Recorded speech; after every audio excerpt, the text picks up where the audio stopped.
Filipenses es un libro escrito por Pablo a una iglesia querida.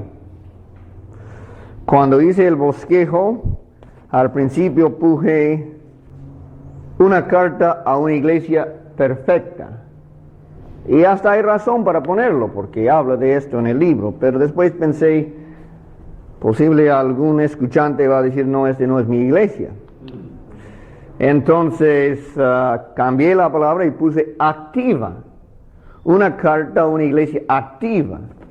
Y seguramente si no está en una iglesia activa, quiere estar en una iglesia activa. Esta carta es escrita a una iglesia de los mejores. En toda la carta no menciona la palabra pecado. Parece que su interés no es en problema, como hubo en Gálatas, como hubo en Corintios, como hubo en Tesalonicenses. En este libro no habla de un gran herejía, de un problema doctrinal. Entonces, esta es la iglesia que entiende bien la doctrina. Esta es la iglesia ferviente. Esta es la iglesia que anda correctamente. ¿Recuerdan cómo empezó esta iglesia? Empezó con un terremoto, ¿no? Empezó con una visita breve a Macedonia. Una visita que fue el resultado del llamado del Espíritu Santo. Ven a Macedonia a ayudarnos. Llegaron, pasaron unos días, el sábado buscaron dónde hallar y hasta el río fueron donde estaban unas mujeres congregadas. Durante el poco tiempo que estaban allí, hubo una muchacha que estorbaba el mensaje. Siempre debe tener cuidado cuando el diablo y sus agentes predican la verdad. Esta es cosa peligrosa. Y esta muchacha empezó a decir, estos son los siervos de Dios. Y entonces recuerdan la historia que Pablo echó el demonio, que fue llevado a tribunal, que fue castigado y fue echado al cárcel. Se convirtió el carcelero en medio de terremoto. Y en esta iglesia estaba Lidia, estaba el carcelero, estaba otras hermanas que congregaban. Se dice que para tener una sinagoga, un templo judío, tenía que tener 11 varones. Seguramente no tuvieron 11 varones, entonces como en el tiempo de Babilonia fueron al lado del río para expresar sus llantos ante Dios, ¿no? Entonces así comenzó esta iglesia y era una iglesia muy cercana al corazón de Pablo y lo expresa aquí en esta carta. Vamos a leer los primeros 11 versos. Pablo y Timoteo, siervos de Jesucristo, a todos los santos en Cristo Jesús que están en Filipos, con los obispos y diáconos. Gracia y paz a vosotros de Dios, nuestro Padre, y del Señor Jesucristo. Doy gracias a mi Dios siempre que me acuerdo de vosotros, siempre en todas mis oraciones, rogando con gozo por todos vosotros, por vuestra comunión en el Evangelio desde el primer día hasta ahora, estando persuadido de esto, que el que comenzó en vosotros la buena obra, la perfeccionará hasta el día de Jesucristo. Como me es justo sentir esto de todos vosotros, por cuanto os tengo en el corazón, y en mis prisiones, y en la defensa y confirmación del Evangelio. Todos vosotros sois participantes conmigo de la gracia. Porque Dios me es testigo de cómo os amo a todos vosotros con el entrañable amor de Jesucristo. Y esto pido en oración, que vuestro amor abunde aún más y más en ciencia y en todo conocimiento, para que aprobéis lo mejor, a fin de que seáis sinceros e irreprensibles para el día de Cristo, llenos de fruto de justicia, que son por medio de Jesucristo, para gloria y alabanza de Dios. Cuando un niño fue preguntado ¿qué es un santo?, dijo: es una cosa de varios colores que tapa la luz, pensando en las ventanas del catedral, ¿no? Otro niño fue preguntado y él dice: es una cosa de varios colores que permite entrar la luz. Esta carta empieza hablando de santos y de siervos. Pablo y Timoteo, siervos de Jesucristo. Entonces tenemos al principio dos siervos, Pablo y Timoteo, siervos. A todos los santos en Cristo Jesús. Para unas, la palabra santo es una palabra reservada para muertos. Es una palabra reservada para aquellos quienes tienen tantas buenas obras, tanta justicia que puede abundar para otros. Y entonces, a los que vemos que somos faltos de justicia, no nos queremos aplicar la palabra santo. Mas Pablo dice a los santos en Cristo Jesús que están en Filipos. Entonces tenemos que ver, y en todas sus cartas, hasta los Corintios, Pablo los llama santos. Santos quiere decir apartado, quiere decir bendecido en una manera especial, quiere decir que es diferente que lo común. Y estos, dice, son santos en Cristo Jesús. En Cristo Jesús, los que creemos, somos santos. En Él somos perfectos. Y entonces dice a los santos en Cristo Jesús. Pero estos santos no se encuentran en el cielo, sino se encuentran en Filipos. Entonces tenemos a santos, todos los santos en Cristo Jesús que están en Filipos, con los obispos y diáconos. Dentro de esta iglesia hay otra cosa. Hay siervos.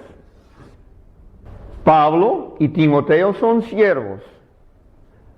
También habla de otros siervos, obispos, ¿y qué más?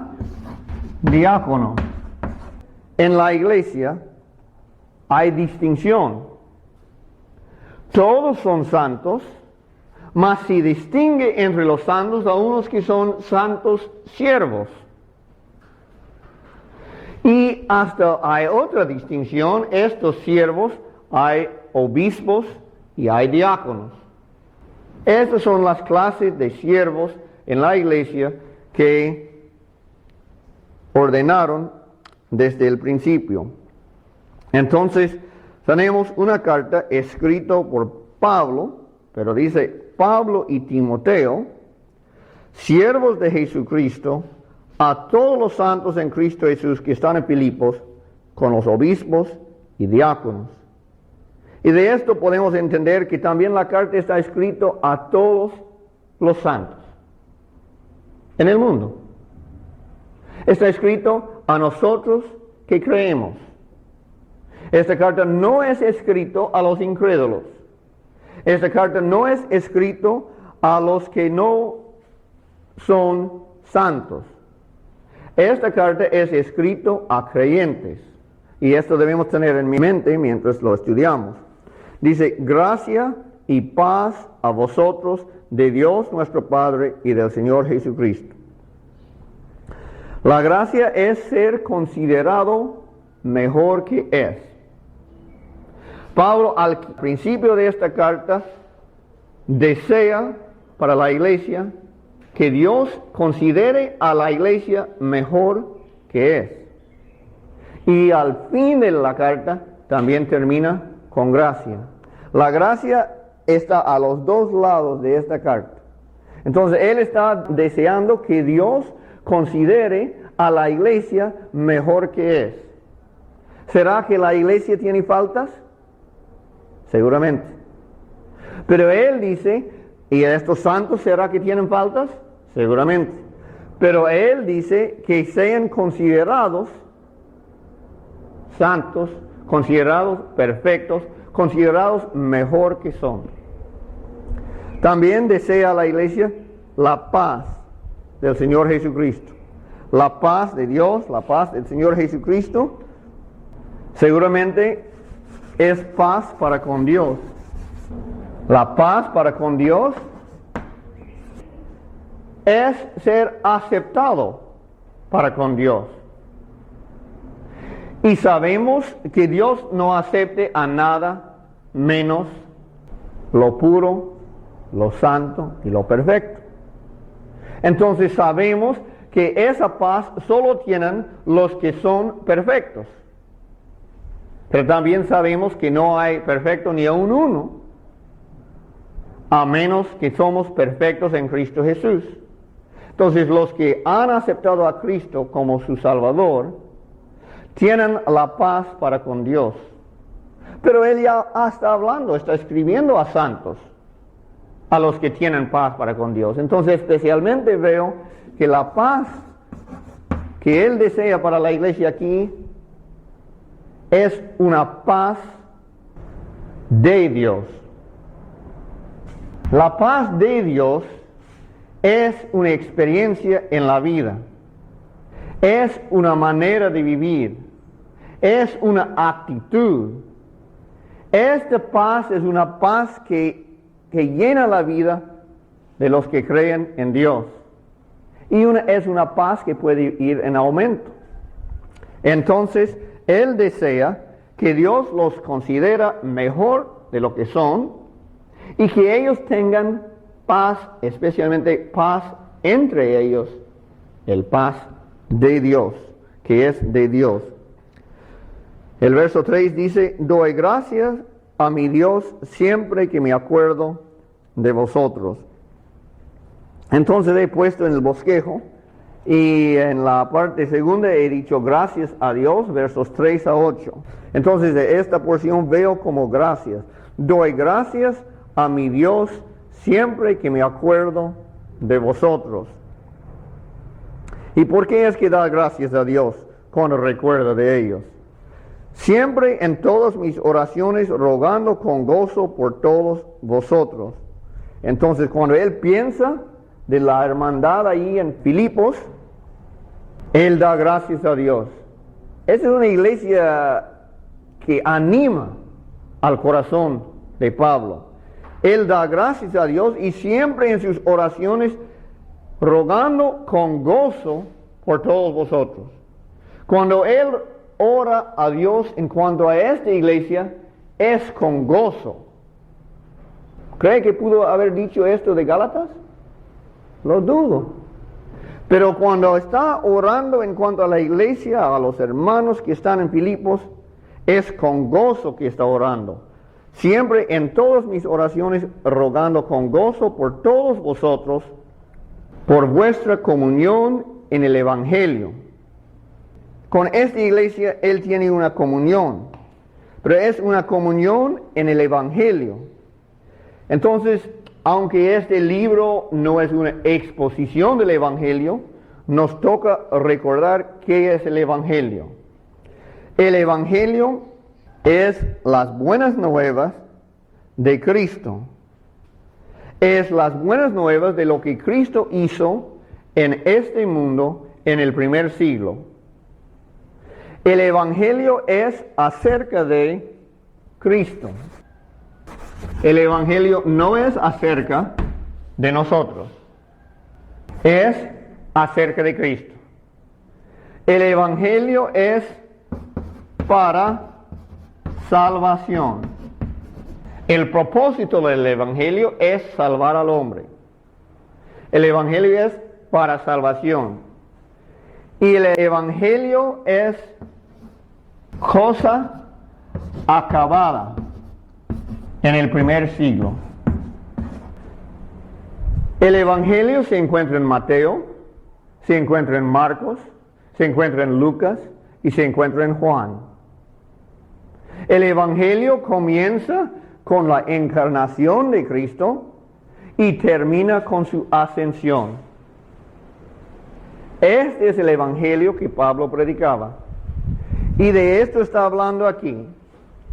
El evangelio, que también se usa, especialmente en este libro, se usa en forma del anuncio, ¿no? El anuncio, porque esta es una cosa para ser anunciado. Es que vino un batallador, peleó contra el diablo y ganó una victoria. Y ahora es propicio anunciar la victoria. Cristo vino, peleó, ganó y ahora es para anunciarlo. David peleó con Goliat, venció y es para anunciar, porque ya trajo la victoria a todo el pueblo, ¿no? Y entonces el pueblo puede gozar en esto. Entonces el evangelio es anunciado, pero su tema que es anunciado no es de lo que el hombre debe hacer, no es lo que Dios va a hacer, no es lo que Dios hizo en el Antiguo Testamento, sino es lo que Dios hizo en Cristo Jesús encarnado. Entonces podemos decir acerca de Cristo encarnado. O Cristo en la tierra en el primer siglo. Y es para salvación. Entonces Pablo está diciendo aquí que esta hermandad tiene comunión en el Evangelio. Es decir, que participan de los mismos bienes evangélicos que Pablo participa. ¿Y qué son estos bienes? Los bienes son que Cristo, desde la encarnación hasta la ascensión, siendo ser humano, vivió una vida de perfecta obediencia a la voluntad de Dios. Él vivió una vida conforme a lo que Dios espera de todo hombre. Mas ningún hombre lo tiene, mas si cree en Cristo, y eso es para salvación a todo aquel que cree, el que cree en Cristo participa de esa vida de perfecta obediencia a la voluntad de Dios. Entonces, estos hermanos eran participantes del mismo evangelio, de las mismas buenas nuevas de que uno había vivido en su lugar y que fue aceptado ante el Padre. Dice, siempre en todas mis oraciones, rogando con gozo por todos vosotros, por vuestra comunión en el evangelio, desde el primer día hasta ahora. Cuando dice desde el primer día hasta ahora, ¿qué será el primer día? ¿La creación del mundo? ¿La encarnación de Cristo? El día en que creyeron. Desde que creyeron estaban en comunión con este evangelio.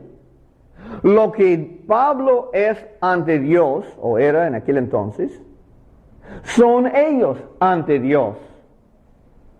La perfección de Pablo ante Dios es la perfección del carcelero, la perfección de Lidia y la perfección de los demás creyentes en Filipos, ¿no?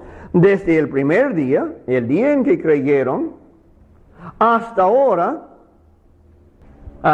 dice, ellos tienen esa misma comunión de estar considerados perfectos ante la presencia de Dios por lo que otra persona hizo, Cristo Jesús, Dios hombre. Por vuestra comunión en el Evangelio desde el primer día hasta ahora, estando persuadido de esto. Ahora entramos a una cosa de lo cual Pablo no está adivinando. ¿Se fija la palabra? Él está persuadido. Entonces, este no es su petición ahora. Este no es su ruego. Él está seguro de una cosa, y esa es la cosa de lo cual está seguro, estando persuadido de esto, que el que comenzó en vosotros la buena obra, la perfeccionará hasta el día de Jesucristo. Ahora no está hablando de comunión en el Evangelio, está hablando de qué. ¿De qué está hablando en este verso? Perfección. Sí. Estando confiado. ¿Cómo lo nombra antes de nombrarlo perfeccionar? ¿Cómo lo nombra? La buena obra. La buena obra. Entonces sí, aquí estamos hablando de la buena obra. La buena obra. ¿El Evangelio fue una buena obra? ¿El Evangelio fue una buena obra o no fue obra? Produjo buena obra. ¿Fue o solo produjo? Fue la buena obra. ¿Fue la buena obra de Dios el Evangelio? Cristo. Sí, fue la buena obra de Dios. ¿En nosotros? Esta obra de la cual estamos hablando es ¿dónde? En nosotros. El Evangelio es fuera de nosotros. Ninguno de nosotros ayudamos a Cristo ni en la huerta de... Él trazó el lagar solo y con el pueblo no hubo ninguno con él, ni sus discípulos le ayudaron. El Evangelio es una obra fuera de nosotros, sin nuestra participación y sin nuestra ayuda. Es una obra que Cristo hizo conforme a la voluntad de Dios, fuera de nosotros. Entonces cuando pongamos aquí en el pizarrón, la buena obra en nosotros,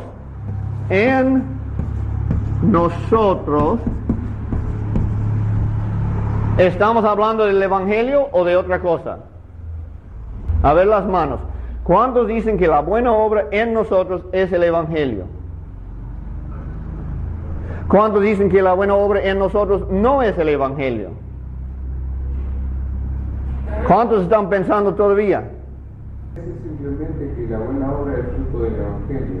Bueno, eso sí estamos de acuerdo. Pero lo que necesitamos ver es, ¿aquí estamos hablando del Evangelio o de otra cosa? De otra cosa. ¿Es de otra cosa? No es otra cosa. Ah, no es otra cosa. Es el Evangelio. No es el Evangelio. La buena obra en nosotros equivale a Evangelio. No.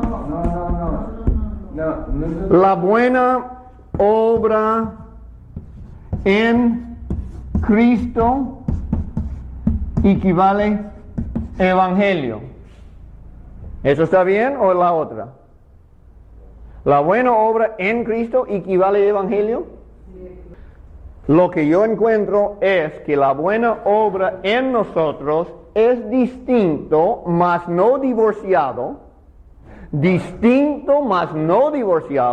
de la buena obra en Cristo que Dios hizo en Cristo durante el primer siglo, lo que Cristo hizo en este mundo.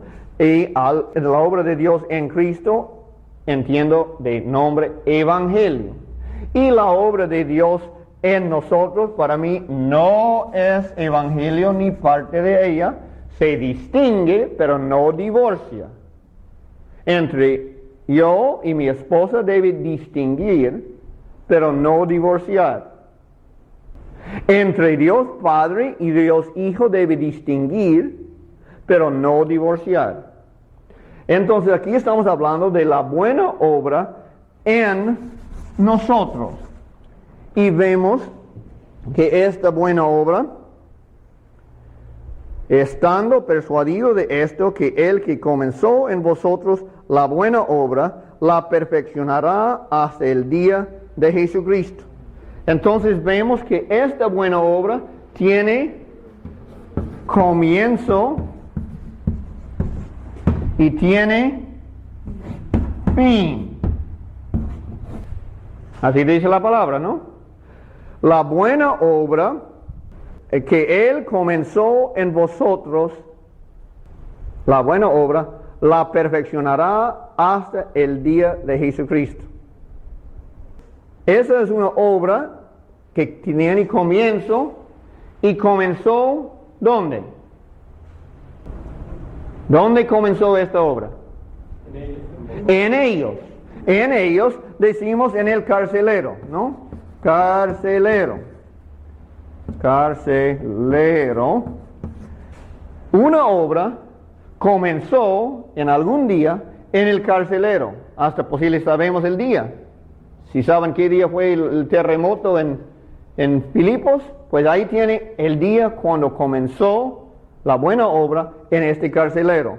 Entonces dice, estando persuadido de esto, que el que comenzó en vosotros la buena obra, la perfeccionará. ¿Es perfecto esta obra? No es perfecto. ¿El Evangelio es perfecto? Sin mancha y sin mácula, es una obra perfecta. Mas esta obra no es perfecta, se va perfeccionando. Entonces, no perfecto todavía. Todavía. ¿Algún día será perfecto esta obra?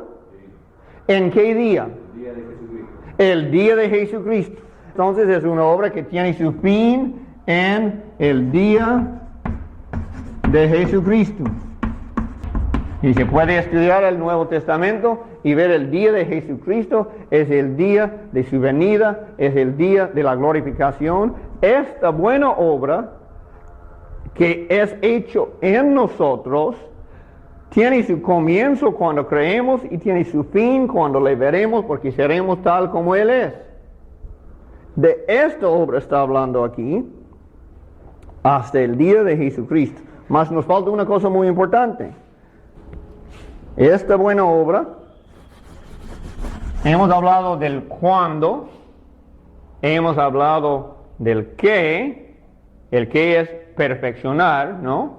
Es una obra de perfeccionar. El cuándo es desde que creímos hasta el día de Cristo. Entonces hemos hablado del cuándo, del qué, el dónde, hemos hablado del dónde, pero nos toca hablar del quién. ¿Y el quién se expresa con qué palabra? El que empezó. Él. El que empezó. ¿Quién es el Él? Yo propongo que en los versos 1 y 2 es dado un saludo del Padre y del Hijo. Y que ahora encontramos otra persona, el quién, el Espíritu Santo. Entonces, para mí, el quién, el Él es el Espíritu Santo. Pudiéramos decir, es propicio para mí tener esa actitud en cuanto a vosotros. Estando persuadido de esto,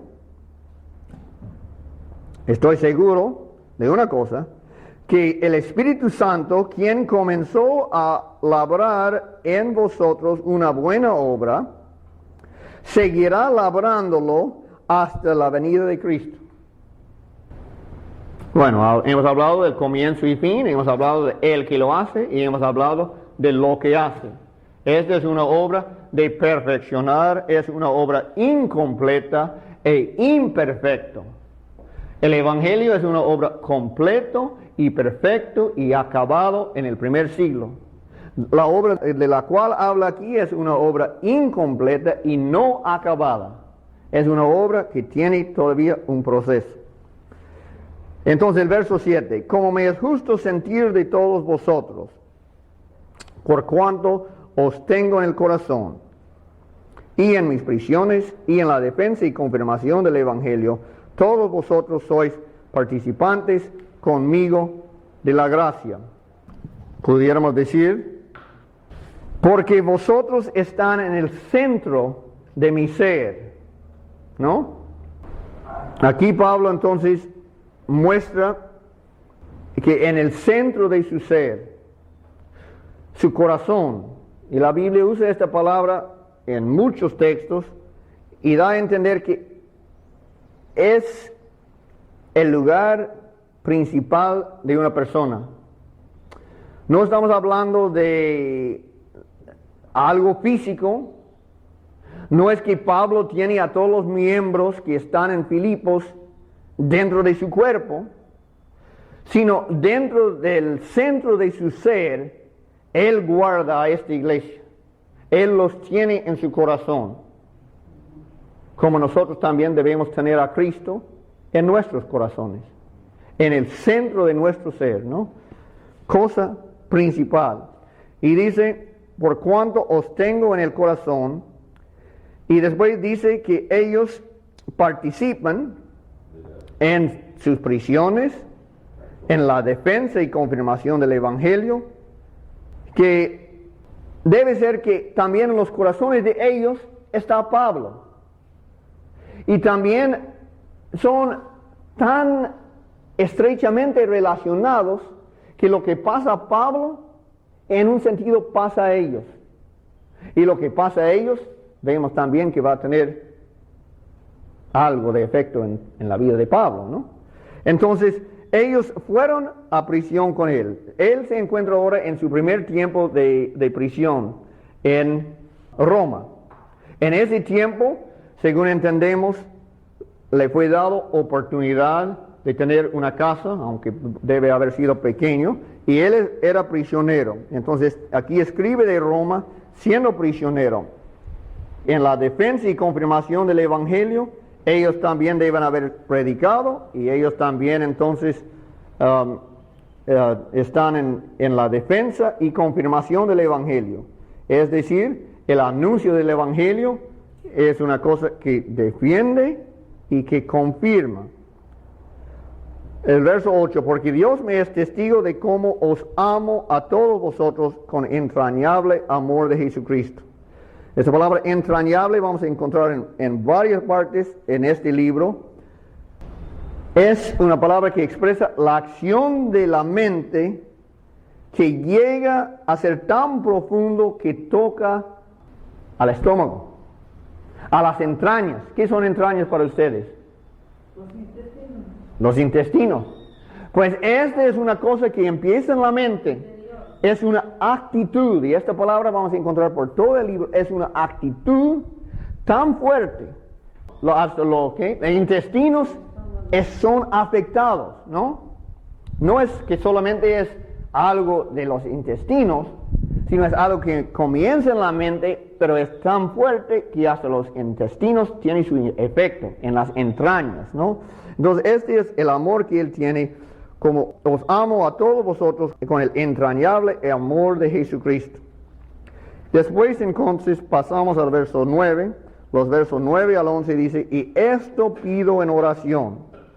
Esto pido en oración. Aquí encuentro el telos, el punto principal de este sector, la petición, porque al principio dice, yo ruego, pero después casi no dice lo que está rogando, hasta ahora dice, y esto pido en oración, que vuestro amor abunde aún más y más, en ciencia y en todo conocimiento. Él está hablando del amor. Cuando habla del amor, está hablando de un amor que ya tienen. No está hablando de que Dios les dé amor porque no lo tienen. Está hablando de un amor que ya tienen. Porque dice, y esto pido en oración, que vuestro amor abunde aún más y más. Y está hablando de un crecimiento de ese amor. Está pidiendo a Dios. No está pidiendo a la iglesia. Es de su oración. Entonces, este pide de Dios. Pide de Dios un incremento del amor de lo cual ya son partícipes, pero que hay lugar todavía para que crezca este amor. Que vuestro amor abunde aún más y más. Este amor no es cosa de cómo se siente. Ese es el amor bíblico, el amor de Dios, el amor del agape o agape. Este es el amor que ama a todos, no importa si los quiere o no. No es el querer. Él no está pidiendo, yo quiero que su querer a los demás se abunde más y más. Hay muchas personas que no queremos, pero Dios quiere que los amamos. Este es un amor de dar al necesitado de lo que uno tiene. Y Pablo lo usa en Romanos diciendo, este es el cumplimiento de la ley. Si quieres saber lo que es el amor, lee los 10 mandamientos. Esto es lo que es el amor. Si está haciendo esto para con los demás, entonces está expresando amor. Y Él quiere que ese amor abunde más y más. Y no solo que sea una cosa de la barriga nomás, es una cosa que tiene su efecto, su comienzo en la mente, porque dice en ciencia y en todo conocimiento. En ciencia y todo conocimiento. Es un amor inteligente, es un amor dirigida, es un amor dirigida por la mente. Y en ese libro habla mucho del uso de la mente. Más y más en ciencia y en todo conocimiento. No es un amor que se puede expresar sin usar la mente y sin saber lo que es el amor verdadero. Es una cosa que quiere que crezca en ellos para que aprobéis lo mejor a fin de que seáis sinceros e irreprensibles para el día de Cristo. Este amor entonces es relacionado o produce el poder de distinguir. En estos versos 9 al 11 tenemos el mensaje a la Odisea, que tiene amor, que tiene discernimiento y que estén irreprensibles, cubierta con la justicia de Cristo. Y entonces aquí eso es lo que quiere que ellos crezcan en esto, para que aprovechen lo mejor, para que puedan distinguir entre lo que es mejor y lo que no es tan bueno. Y entonces, para que aprovechen lo mejor a fin de que seáis sinceros. Sinceros está hablando de nuestra manera de vivir, que nuestras acciones sean correctas. E irreprensible está hablando de cómo estamos ante Dios o ante los hombres, que si hemos pecado, hemos sido, ¿qué? Perdonados. El perdonado es irreprensible. Y esto quiere que sea nuestra vida cristiana de sinceridad y sin culpa, o tener perdonados nuestros pecados hasta el día de Cristo. Y esto entonces es el mismo día de Cristo del cual hemos hablado arriba. Llenos de frutos de justicia. Ahora no dice lleno de justicia, dice lleno de frutos de justicia, que son por medio de Jesucristo. La justicia está en Cristo y por medio de Él quiere que sea producido frutos y puedan recordar de la vid y las uvas, ¿no? ¿Y qué quiere Dios? ¿Mucha uva? ¿O poca uva? ¿O nada de uva? Mucha uva, ¿no? Que haya buena cosecha, uva agradable, dulce, grande, llenos de frutos de justicia que son por medio de Jesucristo para gloria y alabanza de Dios. Y estos frutos de justicia, este amor que abunde, ¿qué es el fin de todo eso? Dar gloria a Dios. Para dar gloria a Dios. Alabanza. Entonces, es un amor que ya tienen. Es un amor que todavía tiene lugar para crecer. Él lo pide de Dios y los frutos de ese amor deben dar gloria a Dios. Es el fin, el propósito de esto que está pidiendo. Entonces, Pablo está pidiendo que Dios reciba más gloria. Si hubieran puesto entonces, ¿qué es la petición de Pablo? Que Dios reciba más gloria, hubiera sido correcto, ¿no? Pero después le hubiera preguntado, ¿por qué medio va a recibir más gloria de Dios? El medio que va a recibir más gloria de Dios es que se sea expresado más y más amor en la vida de los creyentes en Cristo. Entonces, tenemos aquí abajo 3 cosas de conclusión. Y las 3 conclusiones hablan de la santificación. Las 3 dicen la santificación es. La santificación es. Entonces la buena obra en nosotros he tomado a poner una palabra más común, teológica, la palabra santificación. Si no le gusta esta palabra, ponga otra palabra, ponga purificación o ponga la obra de Dios en nosotros.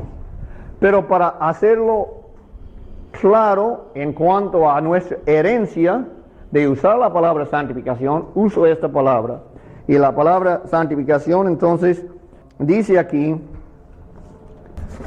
que la santificación es una obra de Dios en nosotros. La santificación es una obra de Dios en nosotros. B. La santificación tiene comienzo y fin. Tiene comienzo y fin.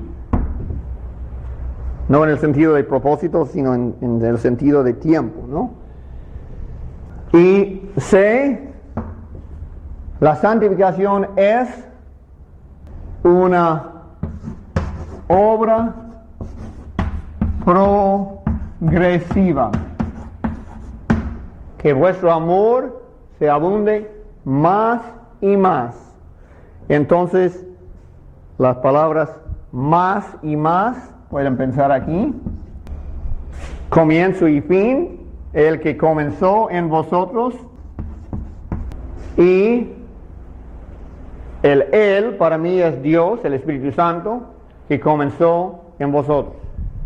Entonces las conclusiones que tengo de esa porción de Filipenses, los versos 1 al 11 del capítulo 1, es que la santificación es una obra de Dios en nosotros. Que la santificación tiene comienzo y fin. Comenzó cuando creemos, se terminará cuando le veremos. Y que es una obra progresiva, es decir, tiene avance, tiene aumento. Este es que vuestro amor abunde más y más. Muchas gracias.